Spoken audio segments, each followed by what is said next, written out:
오늘 우리가 함께 묵상할 하나님 말씀은 시편 31편 말씀을 통해서 내 삶이 깨진 그릇같이 되었을 때에, 이런 제목을 갖고 주의 말씀을 함께 나누겠습니다.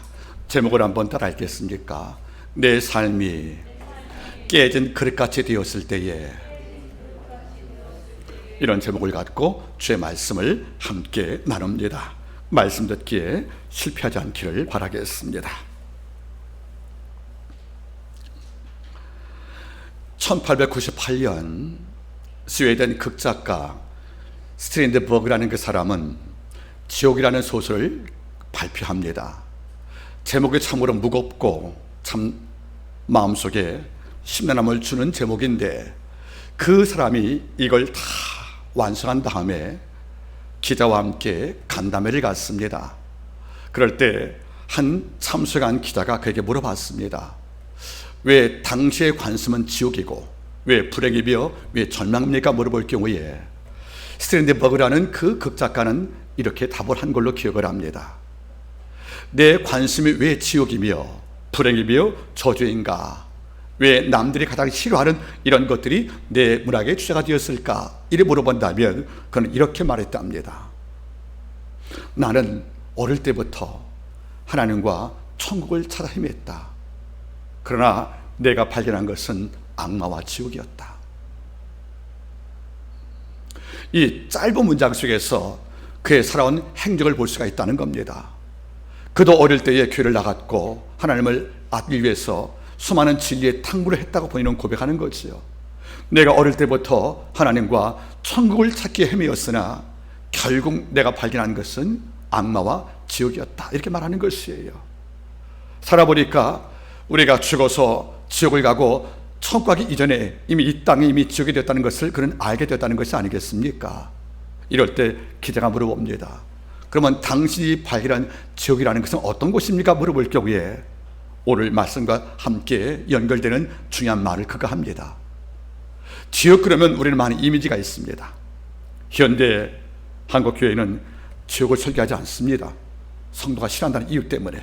그래서 복을 빌고 축복을 나누지만 지옥의 힘도 하나님의 말씀의 진리의 부분이기 때문에 반드시 달 필요가 있다고 생각을 합니다. 그런데 전곡을 찌른 거예요. 당신이 발견한 지옥은 어떤 것입니까? 물어볼 경우에 그런 놀라운 말을 남깁니다. 내가 발견한 지옥은 어떤 곳이냐? 매일매일 하루에 한 번씩 기쁨이 사라지는 곳이다.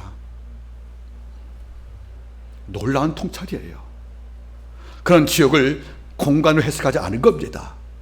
지옥이 어떤 것이냐? 우리는 기쁨과 소망으로 사는 것인데 그는 지옥을 이해한 것이죠. 어떻게 여러분들? 매일매일 하루에 한 번씩 내가 즐길 기쁨이 사라지는 곳, 그런 상태가 바로 지옥으로 봤다는 겁니다. 저는 이분의 통찰에 동의합니다. 여러분, 지옥은 어떤 것입니까? 물론 성경 말씀은 우리가 사후에 예수 믿지 아니하면 보혈의 공로의 혜택을 받지 못하기 때문에 우리는 심판을 받고 우리가 지옥으로 갑니다. 이건 분명한 사실입니다. 그런데 한편 또 하나 느낄 것은 이 땅을 살면서 나를 살게 만드는, 내가 견딜 수 있는 어려움 속에서 내가 버티고 버거운 삶 속에서 내가 치고 올라 용기를 얻는 것은 바로 소망과 기쁨인데, 이런 나를 지켜주고 나를 버티게 만든 뒷뒷목인 기쁨과 그 소망이 하루에 하나씩 사라진 것이 바로 지옥이라는 것입니다. 여러분, 기쁨이 없다면 어떻게 삽니까? 우리가 지금 어려워도 더 나은 미래를 꿈꾸고 여호와 이레께서 우리 안에 어떤 미래를 준비하는 섭리를 믿기 때문에 우리가 견디고 찬양하는 것인데, 그는 발견한 것이에요. 매일매일 하루에 하나씩 내가 즐거웠던 기쁨이 사라지는 곳, 이걸 말하고 있다는 것이 아니겠습니까? 그래서 그는 마지막에 이런 문장을 남겨주었다 합니다. 내게 남은 것은 절망과 두려움과 불안뿐이고 나는 내 삶에 날 지킬 자가 아무도 없다고 생각을 한다. 너무도 슬픈 고백인 거예요. 어찌 보면 불쌍한 고백이기도 합니다. 내게 남은 것은 절망과 두려움과 불안뿐이며 내가 어려움 당할 때 날 지킬 자가 없다는 사실을 나를 알게 되었다고, 그는 끝까지 무신론자로 인생을 마치게 되었다는 겁니다. 이분의 글을 보면서 저는 문득 만약 그분과 제가 만났다면 그분에게 시편 138편 8절 말씀을 한번 들려줄 걸, 이런 고백이 나왔다는 거지요. 여러분, 절망의 전부인, 두려움의 전부인, 그리고 불안의 전부라서 내가 이 땅을 살아갈 때 난 혼자고 그 누구도 날 위해 희생을 하고 날 지킬 자가 없다가 믿어왔던 이런 자가 있다면, 예수를 만난 우리는 그분께 시편 138편 8절 말씀을 우리는 선물로 줄 수가 있다고 생각을 합니다. 어떤 말씀이 기록이 되었습니까? 여호와께서 내게 관계된 것을 완전케 하실지라. 여호와여, 주의 인자하심은 영원하시오니 주의 손으로 지으신 것을 결코 버리지 마옵소서. 믿는 성도는 이 말씀이 살아있다는 겁니다. 여호와께서는 내게 관계된 것, 어떤 것입니까? 내 영성의 문제, 내 가정의 문제들, 내 미래 문제를, 내 건강들, 내 기업체들, 즉 하나님이 허락하신 내게 관계된 모든 것을 그분이 완전히 만들 것이고, 주의 인자가 영원하시오니 하나님은 결코 우리가 설사 당신을 손하게 해도 어떤 실수와 실패가 있다 할지라도 여호와께서는 주의 손으로 지으신 나를 결코 버리지 않고 있다는 겁니다. 이 고백을 그가 영으로 만났다면, 이 말씀을 그가 심령으로 만났다면, 그는 자기 인생을 절망으로 점철된, 불안과 두려움으로 채워진 실패한 거라고 고백하지 않을 수밖에 없을 것인데, 안타까운 마음을 금할 길이 없다고 생각을 합니다. 여러분 어떻습니까? 여러분은 살아갈 때 이 땅에서 가장 한 번 빠지면 나오기 어려운 게 뭐라고 생각을 하세요? 여러분, 한 번 거기에 빠지면 결코 살아온 자가 없다는 가장 깊은 곳이 있습니다. 물에 빠지면 익사 아닙니까? 익사가 뭡니까? 물에 빠져서 나오지 못한 게 익사한 거예요. 그러면 이 땅을 살 때 한 번 빠지면 결코 나오기 어려운 가장 깊은 곳이 어떤 곳입니까? 우리는 말할 거예요, 바다라고. 하지만 제가 이 답을 원하는 것이 아닙니다. 한 번 빠지면 익사를 넘어서 영원히 나올 수 없는 것이 어떤 것이냐면, 바로 불안 속에 갇혀버린 절망이라는 겁니다. 여기에 갇혀버리고 나면 우리는 아까 스테인드베거 말만 따라 누가 나를 이런 절망 속에서 건져주고 절망에 빠지지 않게 울타리가 되어서 날 지킬 자가 있겠는가 하고 의구심 속에서 하늘을 원망하다가 이 땅을 맞추고 사는 불행을 피할 수가 없는 것이 아니겠습니까? 믿는 성들은 아버지의 전능적 압도적 은총 가운데 보호를 받고 삽니다. 시인은 시편 121편에서 하나님을 이렇게 4번 5번 고백하지요. 여호와는 너를 지키는 자라고요. 여호와는 너를 기억하는 자라고. 여러분들, 우리 아버지가 날 기억하셨고, 그리고 이 땅을 지으신 창조의 능력으로 지금도 한 개인 각각을 아버지가 지키고 있음을 알기에 우리는 졸지 않고 그리고 주무시지 않는 그분께서 내 현장에 와 계시어 날 지키시기 때문에 우리가 영육에 함께 보존받는 것이 아니겠습니까? 만약 그분이 여호와께서요 내게 관계된 것을 완전히 하실지라. 여호와여, 주의 인자는 영원하시오니 주의 손으로 지으신 것을 버리지 마옵소서. 이 기도와 이 고백을 믿고 있다면 얼마나 좋았을까는 안타까움이 금할 길이 없다는 겁니다. 오늘 저는 그 작가 못지않게 동일한 감정을 느꼈던, 즉 절망, 두려움, 불안 속에 살아왔던 한 인물 다윗을 보게 됩니다. 이 다윗은 일평생 전쟁터의 선자였습니다. 그리고 그는 전쟁을 다 마치고 이스라엘의 통일 왕국을 이루어서 드디어 왕으로 등극을 하고 태평성세를 이뤘습니다. 이런데 오늘 말씀 바라보니까 시인 다윗의 마음이 편한 상태가 아니라는 거예요. 한번 말씀 바라보시면 그의 감정을 엿볼 수 있는 구절이 몇 가지가 있습니다. 31편 보시면은 7절 보십시오. 여러분들, 주께서 나의 골단을 감찰하사 환난 중, 이런 말이 등장하고, 8절 말씀은 나를 내 대적의 손길에 묶지 마시고 말이 등장을 하고, 또 9절 말씀은 내 고통을 인하여 이런 말이 등장하고, 9절 하반부를 알아보세요. 내가 근심으로 눈과 혼과 몸이 쇠단 말 나오고요. 결정적 10절 말씀 바라보세요. 내 생명은 슬픔으로 보내며 나의 1년은 탄식으로 보내며 내 기력은 죄로 인하여 약해지며 내 뼈가 쇠했다. 이 말씀 우리가 비춰보면 지금 다윗은 편한 상태가 아니라는 거예요. 뭔가 쫓기고 있고 죽음을 앞둘 위기에 처해 있으며, 그리고 보호를 받지 못하는 이른바 삶이 버거워서 숨이 헐떡거릴 만큼 지쳐있는 이런 모습을 볼 수밖에 없다는 거지요. 그러면 작가가 느꼈던 절망과 지금 다윗의 감정이 동일하다는 겁니다. 그러면 그 믿음의 으뜸이었던 이런 다윗을 이렇게 절망의 가장 깊은 곳에 빠져서 나오지 못하게 만드는, 한 번 빠지면 나올 수 없는 지상 최고의 깊은 곳인 절망에 늦빠져서 헤매고 있는 이런 다윗을 만든 이유가 뭐냐는 거예요. 많은 구약 성경학자들은 이것을 사무엘하 15장에서 발견합니다. 이른바 압살롬의 반란이라는 거지요. 승승장구한 다윗이 영적 이완에 빠지어서 드디어 암몬과의 라빠 전투에서 늦잠을 자고 왕궁에서 여러분들 게으름에 빠졌지 않습니까? 영적 이완, 즉 영이 긴장되지 못하고 기도할 시간에 잠을 잤던 이런 다윗을 마귀는 삼키기에 결국 어려운 대상이 아니라는 것이에요. 결국 눈에 정욕을 심어주었습니다.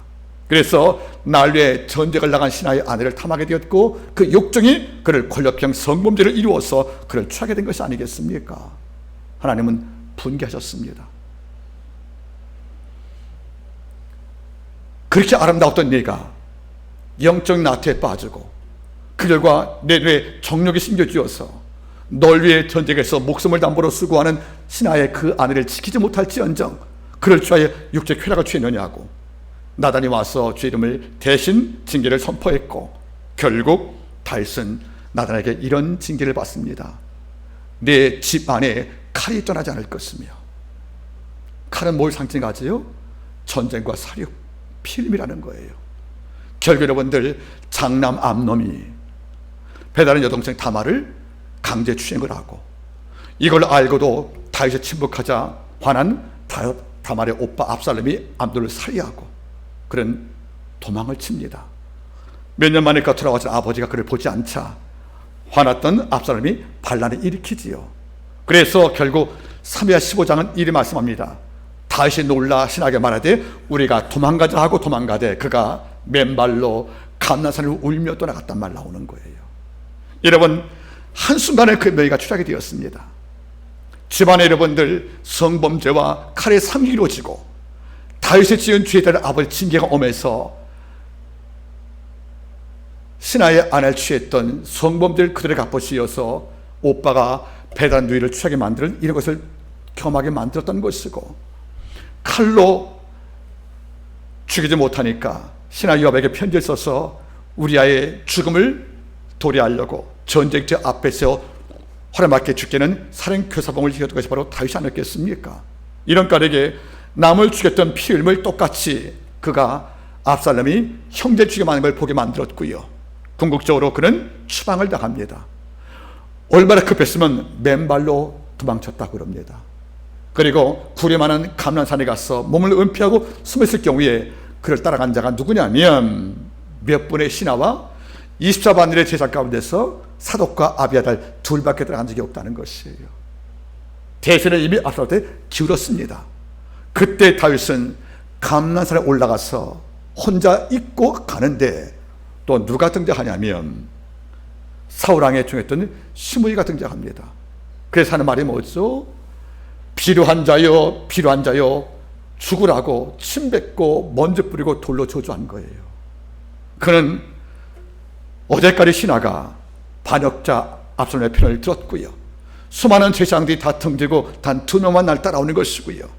더 나가서 멸문당한 사울왕의 시종이 왕을 저주하고도 그 누구도 여러분들 대꾸를 못하는 이런 속에서 빠지니까 그런 조롱들, 모욕감, 그리고 수치 속에 살 수밖에 없다는 것이 아니겠습니까? 그때 다윗은 감람산 구석에 파진 구리에 들어가서 오늘 기도를 외쳤다는 겁니다. 절망과 두려움과 조롱과 비판 속에서 모든 자가 다 날 위하여 넘어진 자라고 실패한 자가 저주하는 걸 다 들어가면서 그는 감람산 뚫어진 굴 속에 들어가서 무릎을 쪼아려 밤새 눈물을 호소하면서 하나님께 탄식을 하며 도움을 구한 시가 바로 오늘 시편 30편 말씀이 되는 것입니다. 이 말씀 바라보시면 그의 감정을 또 한번 엿볼 수가 있겠지요. 30편 보시겠습니까? 보십시오 여러분들. 이런 말 나옵니다. 11절 내가 모든 대적을 인하여 욕을 당하고 내 이웃에게 심히 당한다. 내 친구가 놀라고 길에서 보는 자가 나를 피했다고 말합니다. 여러분, 왕을 만났으면 모든 자가 엎드려 절하는 것이 맞지 않겠습니까? 더 이상 왕의 권위가 없는 거예요.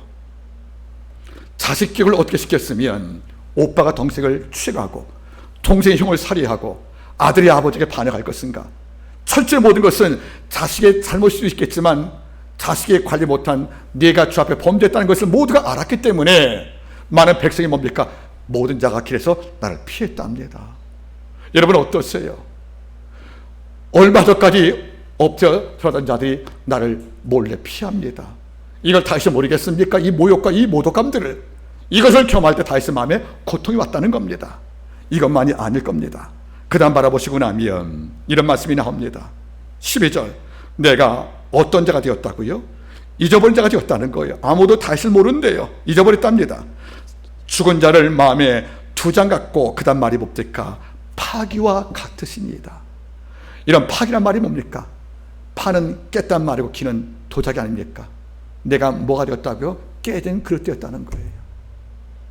내가 어느 순간 금자를 놓고 술과 음식을 먹었던 수라의 왕이 아니라 내가 모든 자에게 어떤 자? 이미 모로콘 파, 깨진 그릇, 다 깨져서 여러분들 뭘 담을 것 없을 만큼 필요 없는 도구 됐다는 것이 아니겠습니까? 여러분 잘 보세요. 다윗은 지금 자기를 평가할 때 내가 어떤 존재? 깨진 그릇이랍니다. 여러분, 깨진 그릇 어디다 쓰겠습니까? 무슨 말로 깨진 그릇은 개 밥도 못 담는 겁니다. 그런데 다윗은 안 거예요. 그들이 나에게 눈 맞추지 않는구나. 나를 조롱과 모독을 넘어서 내 얼굴조차 안 보려고 고개를 피하고 있구나. 내가 지금은 왕이었지만 지금은 왕에 대우받지 못하고 나는 깨진 그릇 되어서 어디에도 환영을 받지 못하는 이런 존재가 되었다가 지금 다윗은 스스로 아파하고 있다는 겁니다. 여러분들, 힘을 잃어버리면, 명예와 권세 잃어버리면 그게 있을 때에는 모든 자가 나를 사람 대우하잖아요. 내가 가난해져버리고요, 내가 파산하고 또 어떤 잘못을 통해서 내 이름의 석자가 오염되어지고 나면 그 누구도 내 곁에 와서 웃지 않습니다. 순간 나는 모든 자가 피할 대상이요, 깨진 그릇 되어서 그 누구한테 환영받지 못하는 이런 철저히 밟히고 깨지고 부서져버린 이런 존재가 될 수밖에 없다는 것이 아니겠습니까? 이러면 우리가 이렇게 경우 닥치면 어떡하시겠습니까? 내가 남한테 깨진 그릇 취급받고 피할 대상으로 인정을 받고 더 나가서 모든 자가 날 볼 때마다 그 다음 말씀 나옵니다. 저희가 모일 때마다 내 생명을 취하려고 도마나이다. 날 죽이겠다는 거예요. 적어도 이런 순간에 우리가 현실에 빠져 있으면 우리 못 견딥니다. 그러면 다윗은 어떻게 했습니까? 오늘 성경은 이렇게 말합니다. 다윗의 선택 첫 번째 바라보십시오. 31편 5절, 내가 나의 영을 주의 손에 부탁하나이다. 여러분, 다윗은 첫 번째 일이 고백합니다. 주님, 제가 이제는 더 이상 사람이 아닙니다. 전 조력의 대상이요 깨진 그릇입니다. 내 삶은 다 깨져서 더 이상은 접합되어서 쓸 수 없는 용도 폐기된 인생이 되었습니다. 그리고 내 삶은 모든 자가 날 환대는커녕 박대할 것이고 날 피하고 다니는 인생에 내가 중심에 서 있습니다. 주여, 이런 내가 인생을 어떻게 살겠습니까? 하고 절망의 끝을 붙잡고 목숨을 끊든지 이 땅을 저주하면서 이 땅을 맞은 것이 옳은데, 여기서 다윗은 치고 올라갑니다. 주여, 내가 모든 자에게 깨진 그릇 취급받는 인생을 내가 맞이했지만 주의 손 지으신 것을 버리지 마시고 나의 영을 주의 손에 맡겨드립니다. 자기의 삶을, 그리스 많은 신앙조차를 하나님께 맡겠다 고백하는 것이 아니겠습니까? 이런 어려움을 당할 때 그는 안 거예요. 제사장 가운데서, 그 많은 제사장 가운데서 몇천 명이 넘는데 사독과 아벨을 둘만 따랐단 말은 무슨 말이겠습니까? 여러분들, 왕으로 등극할 때 왕은 머리에 뭐를 받습니까? 기름 부음 받잖아요. 이걸 누가 보여주는 거예요? 제사장이 보여주는 겁니다. 그런데 둘이 따라온 거예요. 그러면 다윗은 군권도 없겠지만 신하가 다 압살롬한테 갔으니까 이제는 영적 권세도 없는 거예요. 영적 권세 잃어버린 다윗, 깨진 것은 맞습니다. 그리고 날 지킬 눈에 보이는 병마들, 군사가 다 압살롬한테 다 갔다는 것이 아니겠습니까? 병권과 영권이 없는데 무슨 왕입니까, 여러분들? 이런 입장에서 우리는 모든 걸 다 내려놓고 싶을 것이고, 정말로 하나 더 보시겠습니까? 그때 다윗의 마음을 31편 22절 말씀 바라보십시오. 내가 경겁 중에 놀랐단 말이죠. 말하기를 주의 목전에서 내 삶이 끊어졌다 하였사오니, 그 아버지의 목전에서 내가 끊어진 자가 됐는 거라고 느꼈던 것이에요. 뭐가 끊어진 것입니까, 여러분들? 목숨이. 그러면 얼마나 놀라고 얼마나 이러고 충격을 받았으면 내가 아버지 앞에서 이미 끊어진 자, 끊겼단 말과 아까는 깨진 그릇이란 말은 뭘 상징하는 것입니까? 재계불능, 그리고 버림받은 존재, 이런 말들이 아니겠습니까? 우리가 이럴 때가 있다는 거예요. 그런데 잊지 마십시오. 진짜 믿음은 그때 증명되는 겁니다. 형통할 때 감사가 하나님께 기쁜 것도 있겠지만, 우리가 절망의 바닥에서 육탁 몸으로 땅을 치고 올라와서 하나님을 또 한번 바라보는, 모두 끝났다 말하는 그 순간에 다시 한번 주님을 주목하여 내 영을 당신께 맡기기 위해서 하나님을 또 찾는 이런 순간에 아버지가 내 믿음을 증명을 받고 있다는 겁니다. 에녹의 위대한 것은 여호와를 경배하는 영적 순통시대에 하나님과 도했다는 것이 아니에요. 그 뒤에 노아의 홍수가 오잖아요. 그때 아버지가 뭐라 했습니까? 이 땅의 죄악이 관영했단 말 나오잖아요. 관영했단 말 나오지 않습니까? 제가 과거에 몇 번씩 언급을 했죠. 죄악이 뭐 있다고요? 관영. 관영이 뭡니까, 여러분들? 우리가 좋아하는 꽃감. 우리가 홍수에 말려서 꽃감 만들잖아요, 그렇죠? 그럴 때 어디에 낍니까? 긴 막대 끼는 거죠. 다 껴서 더 이상 못 낄 상태가 관영이라는 거예요. 다 뚫어서 꼈단 말이에요, 꽃감을 다. 근데 10개 끼니까 더 이상 낄 수가 없죠. 꽉 찬 상태, 이것이 관영이거든요. 이 죄가 더 이상 차서, 죄가 넘쳐서 담을 데가 없다는 거예요, 여러분들. 그러면 그 시대에 에녹이 산 겁니다. 모두가 하나님을 등지고 동쪽 갈 때 홀로 서쪽 걸어 간 자입니다. 모두가 죄를 향하여 정죄할 때 하나님을 향하여 역경한 자가 바로 누굽니까? 바로 에녹 아니겠습니까? 그런 에녹을 아버지가 하는 말이 뭡니까? 네가 바로 옮기기 전에 날 기쁘게 했다가 아버지가 그를 증거했지 않겠습니까?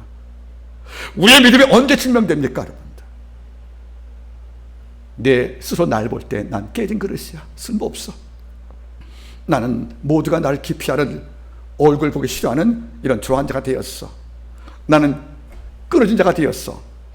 더 이상 희망을 누릴 수 없고, 더 이상 내일을 말할 수 없고, 더 이상 재기를 말할 수 없고, 더 이상 꿈을 예갈 수 없는 이런 죄악의 바닥에서 땅을 치고 올라오는 겁니다, 여러분들. 어떻게? 여호와여, 내 영을 그래도 당신께 맡겨드리겠습니다. 신하가 날 버렸고 제상들 날 멀리했고 국권 병권이 다 나를 멀리했지만, 내가 마지막에 내 영육을 맡길 유일한 대상을 여호와로 산정할 때 아버지가 그를 기뻐한 것이 아니겠습니까? 시인은 고백했어요. 내가 여호와께 피할 건을 그는 나보고 산으로 피하라고 말하더라. 세상은 산으로 피하면 내가 산다고 그래요. 근데 시인은 뭐라는 것입니까? 여호와께 피하는 것이 산다는 거죠. 왜? 그분이 산성과 요새이시니까. 여러분 잊지 마세요. 어려움 당할 때 그 누구도 날 돌보지 않을 겁니다. 제가 얼마 전에 올레 목사님과 대화할 때 저 참 많이 아껴주세요. 그분께서 올해 연세가 77이신데 강의할 때 그분은 수원에서 일찍 오신답니다. 그리고 제 강의사 들어오셔요. 그리고 들으시는 거예요. 처음에는 참 부담스럽더라고요. 의름 목사님께서 강의에 들어오시고 다 듣고 있고 메모하시고 고개 팍팍 세우시고 저를 쳐보시면 참 미안하기도 하고, 여러분들. 그런데 그분이 일찍 온 이유를 제게 말씀을 하시더라고요. 김 교수, 제가 왜 일찍 와서 교수님 강의만 듣고 있는지 알아? 모르죠, 저는요. 이렇게 말하는 거죠. 나이 먹어서 은퇴하고 목회 안 하니까 내가 아무리 버텨도 영혼이 관리가 안 돼야. 젊을 때 뜨거울 때 심장 굳어서 화석이 됐고 귀도 말씀을 이해할 지혜도 없어. 이런 내가 여기 와서 그나마 현재 말씀을 증가하는 내가 우리 목사님께 강의 드리면서 내가 살려고 일찍 온 거야. 전 살려고 일찍 온가 그 말에 마음에 덜컥 내려앉는 거예요. 그래서 제가 말씀을 드렸어요. 목사님, 제가 목사 연배가 되면 그렇게 못합니다. 저를 자신 없는데 제가 존경한다 말했거든요, 여러분들. 그분은 이미 은퇴하신 분이세요. 누가 그분께 여러분들 영적 공개해 줄 수 있겠습니까? 다 큰 어른이신데. 하지만 자기는 내 영이 화살까지 굳어지고 죽어가고 있음을 안 거예요. 그런데 그 바닥을 칠 때 그분은 자존심 없어요. 그분은 체면 꺾어버리고 젊은 교수의 강직께서 일찍 와서 앞에 앉아 계시거든요, 여러분들. 이게 뭔지 아십니까? 살려고 여호와께 영혼 맡겼던 이 다윗과 같은 마음 아니겠냐는 거예요, 여러분들. 여러분들 가장 어려울 때 하나님을 가장 뜨겁게 붙잡을 때입니다. 그리고 기도하기 가장 힘들 때 가장 힘들게 기도할 때입니다. 이걸 잃어버리면 나도 모르게 내 영혼이 죽을 수밖에 없는 것이 아니겠습니까? 그분이 제게 또 묻더라고요. 김 목사, 이 시대가 어떤 시대야? 하고 제게 묻길래 제가 조금 아는 체하고 이렇게 말했답니다. 교수님이 제가 보기에 이 시대는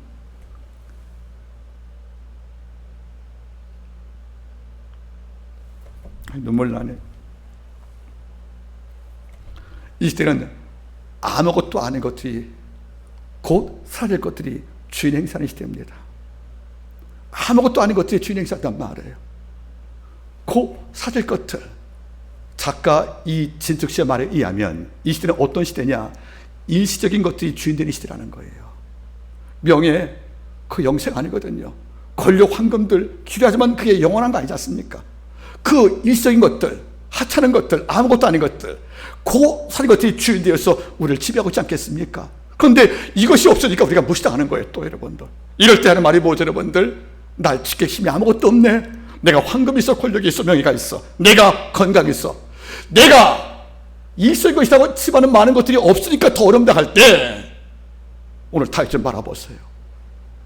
그런 결정적 어려운 순간에 여호와여, 내 영을 죄의 손에게만 맡긴다는 고백을 하는 거예요. 내가 이때까지는 내 영을, 내 생명을 군사에게 맡기고 나를 지지하는 세력한테 맡겼지만 겪어보니까 그것은 다 일시적인 것들이었던 거예요. 그 병권을 가진 자도 권력을 유혹하니까 압살롬한테 귀술해서 그의 부하가 되었고, 내게 녹을 먹었던 제사장들도 이제는 다 떠나고 둘만 남은 걸 바라볼 때 뭘 느꼈습니까? 내가 이런 일시적인 것들에게 의지해서 내 왕권을 지켜왔구나 하는 참회가 포함되어 있다는 거예요. 그래서 더 이상 이런 것들은 나를 지킬 힘이 없다는 걸 알기 때문에 그런 말하죠. 이게 여호와여, 내 영을 당신께만 맡깁니다 고백했다는 겁니다. 여러분, 부탁입니다. 어려울 때 그분께 전부를 맡기면 아버지가 돕는 손길, 아버지가 채워주는 것입니다. 이어서 다윗은 이렇게 고백합니다. 31편을 바라보시고 나면 눈물 납니다.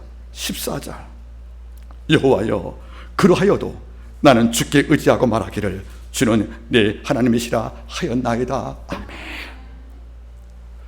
여호와여, 그러하여도, 여호와여, 그러하여도, 이게 무슨 말이에요? 원수는 나를 피하고 죽이려고 도모하고 백성은 내 얼굴을 피하고 신하는 신하에서 날 죽이는 적군의 병사가 되어서 칼끝을 내게 향하고 그 결과 나는 조롱을 피할 수 없으며 그 결과 나는 깨진 그릇이며 그 결과 내 목숨이 끝기자처럼 이 땅에서 경각이 있다 할지라도, 이런 위기를 아버지가 모른 채 한다 할지라도 나는 그러해도 여호와를 의지하고 말하기를 주는 여전히 제 하나님이라 고백했다는 겁니다. 전 놀랍니다. 나를 둘러싼 모든 환경에 취하게 되어도 최선 때에 기뻐했던 여호와를 끝까지 붙잡았다는 겁니다. 아버지가 최고를 안 주시어도 최악의 현실을 날 방치한다 할지라도 최고를 주었던 그분과 똑같은 마음을 갖고 그를 붙잡았던 한결의 신명이 존재한 것이 아니겠습니까? 이래 보면 다윗은 변덕이 없다는 거예요. 영적 사춘기, 영적인 굴곡이 없다는 거예요. 그러해도 즉 최악이 되어도 나는 최저 때와 똑같은 마음을 갖고 당신께 고백합니다. 주는 여전히 내 하나님이시라 고백했다는 겁니다. 이 고백을 듣기만이 어렵지 않습니까? 기도할 때 응답이 주어지면 신나잖아요. 하나님이 내 곁에 바짝 오신 것만 같아요. 그렇죠? 내 뜻과 다른 응답이 오고 응답이 더디 오기도 하고 때로 응답이 오지 않은 걸로 이해될 때 우리 하나님께서 내 곁에 없는 것만 같아요. 그때는 감사가 결심은 돼도 참 감사가 안 나오고 나도 모르게 한숨 속에 원망이 타기를 할 때가 종종 있지 않겠습니까? 이 순간에 아버지가 내 혀끝을 주목하시는 거예요. 내가 어떤 발언과 발성을 하고 있는가 천마를 주목하시는 겁니다. 그때 남들이 말하죠. 다윗 왕이여 모든 백성 당신을 피합니다. 그래도 여호와는 네 하나님이시다. 당신을 바라보니까 깨진 그릇되어 쓸모없는 버린 그릇입니다. 해도 맞아. 그래도 나는 이런 환경을 허락하신 아버지 앞에 주는 내 주라고 고백할 것이다. 이러면 이 고백이 무슨 말인지 아십니까?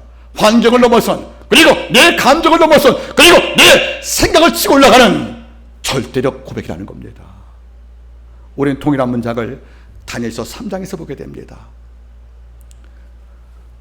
광야에 신상을 세워서 경배를 요구하고 엄청난 음악을 동원해서 연주할 때 그 황제가 경배했던 신에게 경배하는 그걸 다 강요할 때 다니엘 세 친구는 거부했지 않습니까? 이름 바꿀 때도 허락을 했어요. 여러분들, 나를 끌어왔던 국가에서 날 특별 고문 세워서 교육시킬 때에도 이걸 참았지만 신상에 절하는 문제하고 음식을 먹는 문제는 다른 문제 아니겠습니까? 그래서 포에르 베르바처럼 말마처럼 인간은 무엇을 먹는가를 결정되는 것이 아니겠어요? 우상한테 받은 음식을 먹을 수 없다고 고백하고 신상한테 저를 거부할 때 왕은 협박을 합니다. 나팔 불고 수금을 칠 때 신상에 절 안 하면 저 극류될 풀 위에 던질 거라고 왕이 선포해버린 거예요. 절을 금지할 때 난 죽습니다. 이걸 모른받는 것이 아니에요. 그러나 사람의 아벤누고는 끝까지 거부할 때 왕이 그를 따로 부릅니다. 너 왜 그래? 내가 널 예쁘게 봐서 특별 교육시켰고 3년 동안 교육시켜서 너에게 특급도 해줬는데 이 정도는 못하냐고 그에게 정말 회의한단 말이에요. 그 다음에 이걸 거부하니까 하는 말이 뭐죠? 내가 그러면 너 던져서 풀무에 태울 거야. 그러면 저 풀무 속에서 너를 건들 자가 누구냐? 이렇게 협박할 때에 회의가 협박을 변할 경우에 다니엘 3장 17절 18절 말씀에서 세 친구는 동일하게 이렇게 말합니다. 왕이여, 이 말에 대하여 우리는 왕께 할 말이 없습니다. 우리의 항상 섬기는 그 하나님이 우리를 그 극렬한 품에서 건질 것이고 왕의 손에서도 건질 것입니다. 그러나 설사 그리하지 아니해도 우리는 왕이 섬기는 신상에서 하지 않을 것이며 왕의 신들에게 결코 섬기지 않겠다고 고백하지 않겠습니까? 그리 아니해도 아버지가 설사 날 건지지 못해도 그런 고백한 거죠. 여러분들, 풀미에서 건지는 기적도 귀하지만 풀미에서 믿음을 지켜 숨기는 것도 귀하다고 인정한 거예요. 풀미에서 건지는 예스의 고백도 인정했지만 풀미에서 건지지 못하는 노의 고백도 인정했던, 그래서 아버지의 응답인 예와 응답 없는 노를 동시에 믿었던, 그리고 이에 차이를 안 두었던 그 세 친구의 믿음은 큰 것이 아니겠습니까? 우리는 풀미에서 건질 때만 여호와를 찬미하잖아요. 건지지 않아도 건진 주를 똑같이 경배하는 것을 고백하는 것이 참 믿음 아니겠습니까? 응답의 예스의 주만 고백한 것이 아니고 응답을 고백했던 노도 함께 이해했던 두 세 친구의 고백은 큰 것이 아니겠냐는 거예요.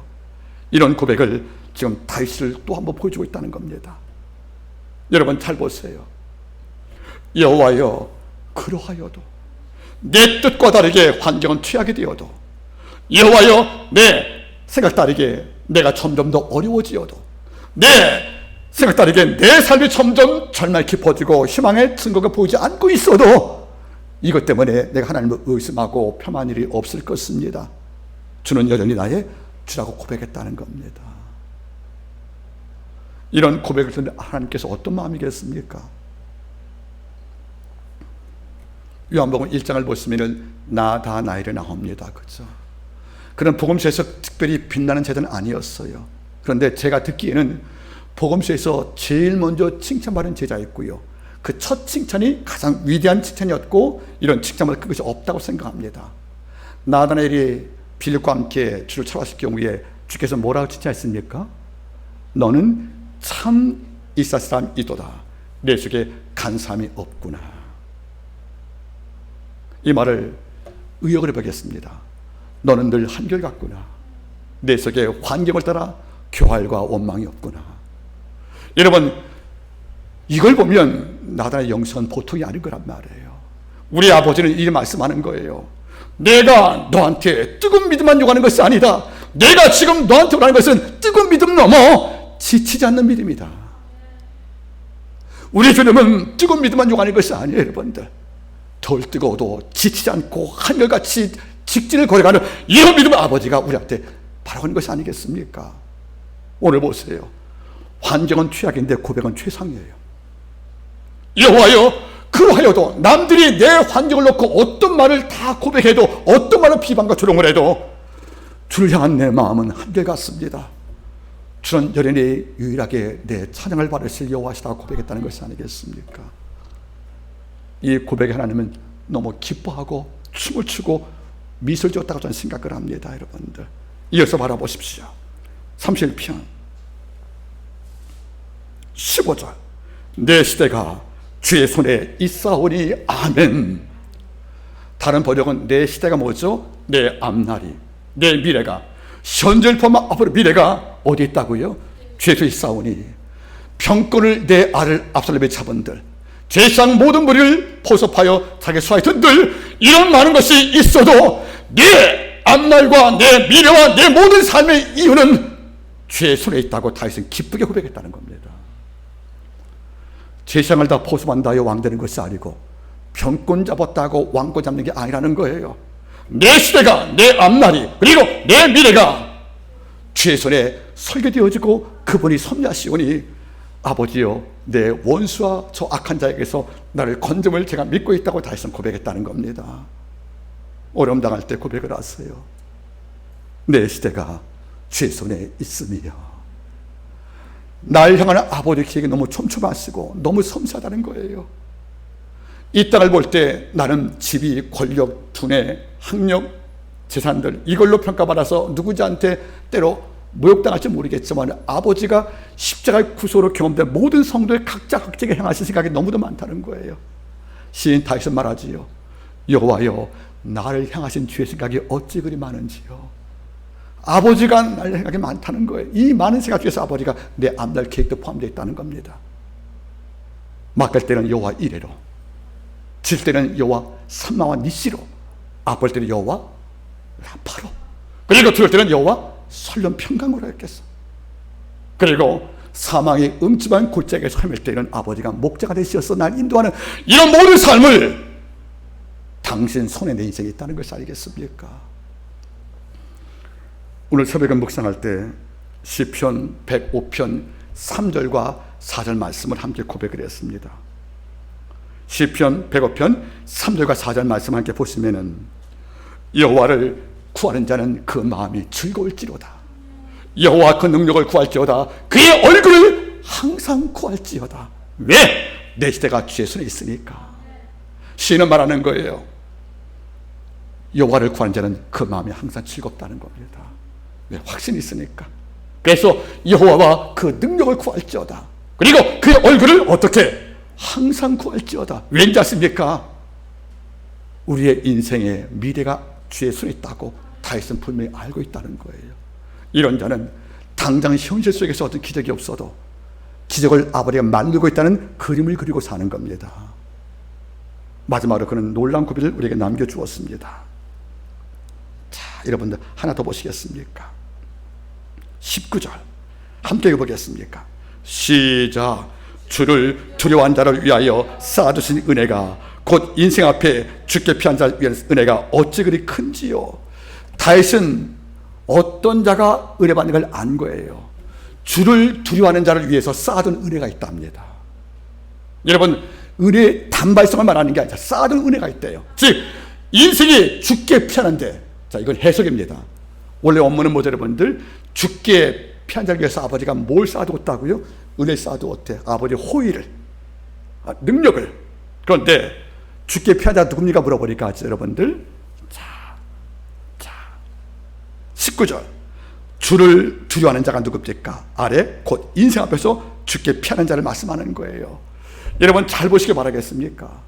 하나님은 위기음을 당할 때 당신께 피하고 당신께 도움을 구하고 내 영을 맡기고 아버지 앞에서 끝까지 당신을 주라 고백하는 이런 자리에서 아버지가 뭘 쌓아줬다는 것입니까?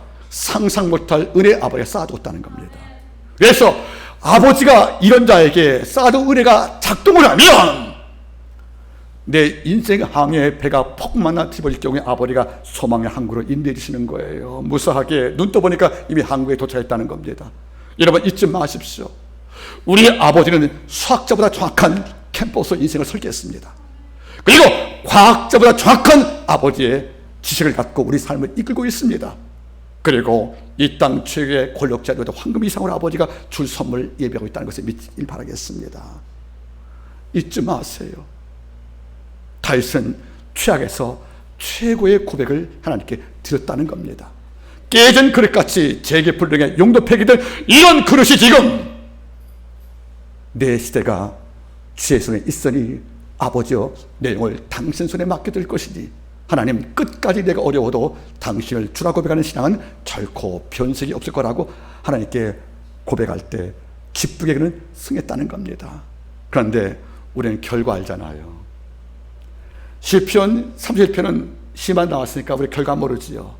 이제 3회하 15장 지나서 6장 10장을 가면 다윗이 마르실레의 도움받아 힘을 얻고 고백합니다. 여호와는 나의 목자라 고백한 다음에 다시 전쟁을 치루어서 압살롬을 피하게 하고 왕으로 돌아와서 왕권에 복귀합니다. 여러분들, 그래서 드디어 모든 것을 다 찾게 됐다는 거죠. 이걸 알던 다윗은 마지막 절에 그 고백을 남겨주었습니다. 31편 끝을 바라보세요. 23절 너희 모든 성도들아, 경험에서 나온 말입니다. 여호와를 사랑하라. 여호와께서 성실한 자를 보호하시고 교만히 행한 자에게 엄중히 갚았다. 여기서는 앞서 말하는 거죠. 그리고 24절 말씀에 챔을 통해서 권고합니다. 강하고 담대하라. 여호와를 바란 너희여 들아. 강하고 담대한 말이 뭡니까? 남들이 깨진 그릇 취급해도, 남들이 내 얼굴을 피해도 윗대지 말고, 마음속에 낙심하지 말고 강하고 담대하라. 그러면 여호와는 당신께 성실한 자를 보호하셨다는 것을 아버지가 역사한 것을 다시 경험을 하고 이 말씀을 남겨주었다는 겁니다. 말씀을 제가 맺기를 원합니다. 과거 언급을 했지만은 내가 노력을 해도 행복은 오지 않고 노력 안 해도 불행한 제목들이 찾아오는 거예요. 이런 시대이기 때문에 아까 스탠드버라는 사람은 그런 말을 남길 수밖에 없다는 거죠. 나를 보호할 자 아무도 없다. 나는 하나님과 천국을 찾기 위해 일평생 헤맸지만 내가 발견한 것은 죽이고 싸우고 빼앗고 저주하고 갈등과 분리로 점철된 악마와 지옥밖에 본 것이 없다고 고백한 말도 우리 일부 통감할 수밖에 없다는 겁니다. 그러면 그가 몰랐던 게 하나가 있습니다. 그것은 바로 우리의 삶을 완벽히 만드시는 아버지의 앞뒤의 은총에 대한 개념이 없었다는 겁니다. 이제 우리는 고백을 합니다. 혹시 내 인생이 지금 많이 망가지고 남들과 비교할 때 초라해 보이고 어떤 경우는 숨막힐 만큼 어려워서 평안을 잃어버릴 경우에 다윗의 내 고백을 잊지 말기를 바랍니다. 내 영혼을 아버지 손에 맡겨드립니다. 여호와여, 내 시대가 주의 손에 있습니다. 그리고 아버지 앞에 고백한 것은 내가 그러하여도 여호와를 끝까지 의지하고 말하기를 주는 내 하나님이란 말을 고백을 잊지 말 것이고 이 마지막에 여호와를 사랑하면서 성실할 때 날 보한 그분 앞에 모든 성도여 강하고 담대한 말씀을 권면한 것이 아니겠습니까? 이 말씀이 이번 주에 살아 움직여서 우리 삶을 지켜주시기를 바랍니다. 이 말씀 끌어안고 이번 주가 승리하시기를 함께 축복합니다. 기도하겠습니다.